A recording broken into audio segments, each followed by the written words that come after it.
What's up? This is Justin Pollock, and today I'm going to be going over homework number 11. Let's go ahead and get started. Number 1 says, think about the major differences between advice giving and effective interpersonal communication. What will the major changes you have to make in order to change from an advice giver to one who practices effective interpersonal communication?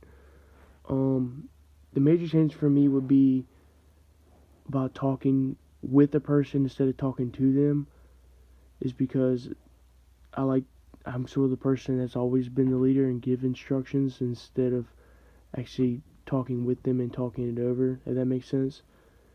And another thing that'd be hard for me is talking for a longer period of time, because I actually have to elaborate on the task at hand, going off of what I said earlier as well.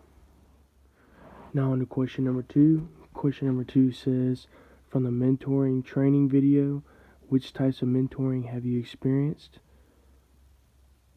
How do your mentoring experiences relate to those in the video? Well, to start, I ended up choosing show not tell method because I'm a visual learner and I would rather somebody show me exactly what to do. And that's what I would do if I flip-flop the situation. I would want to show them exactly what to do, because that might be not be that person's best way of understanding, but that's mine, so that'd probably be the first way that I go off of something. And that leads to the next one that I picked, was follow my lead. In situations, I like to tell people exactly what to do or vice versa, and I'll copy exactly what they do. So basically, if I'm leading, I like to show them exactly what to do, like I said earlier, and I'd want them to show me exactly what to do, because then I won't forget it if I see it. How it relates to me is that if I was in the leadership situation or mentored situation right there, it would affect me because I've gone through the experience before, so I could show them exactly what to do in that situation. Now on to question number 3. Question number 3 says, think about the 10 characteristics of a helping peer leader relationship. What are the ones that seem most natural for your given style of helping? What characteristics may be difficult for you to presently model or try out? What can you do to integrate these difficult characteristics in your helping style? Well, the ones that I chose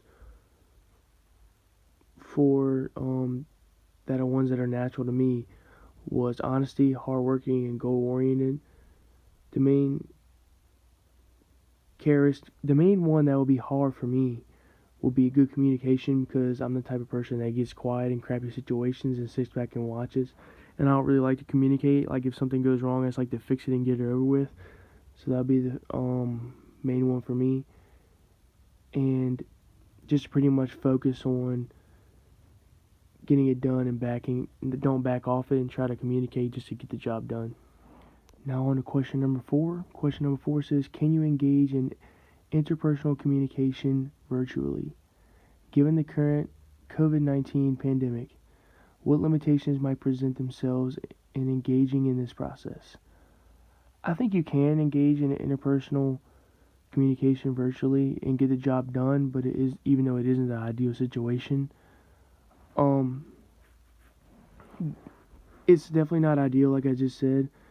Being that you got to do it virtually and stay apart is the main factor in this, but I feel that if you do if somebody needs the interpersonal communication, then I feel that any way possible that they can get it would help them out in the long run. Now on to question number 5. Question number 5 says, from the New York Times article, who advice do you seek? I feel to seek advice from a person that is more experienced with the subject than I am. So I know that they've already been through the situation that I'm looking for, and that would help me out a lot. According to Mr. Grant, the next part of the question. According to Mr. Grant, his quote, the problem starts with who we approach for advice. We often listen to the wrong sources. The research Mr. Grant cites shows a preference for the likable and approachable over the knowledgeable and competent. Is that preference evident in who you seek? I'm not all the way around than how he liked it.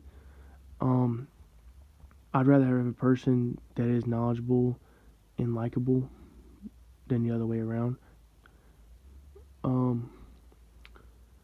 Then it says, consider mentors in your life and career. Whose mentorship do you seek and why?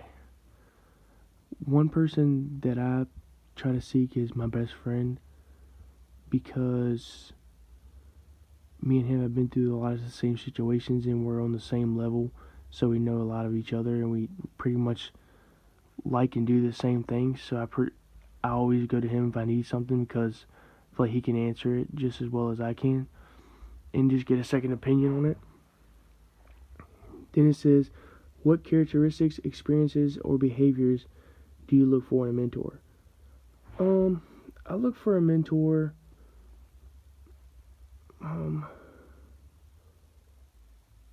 would look for a mentor that shows honesty, hardworking, and goal-oriented, because that's what I would seek for myself. So I would hope that the mentor will be the same way and try to help me become a better person.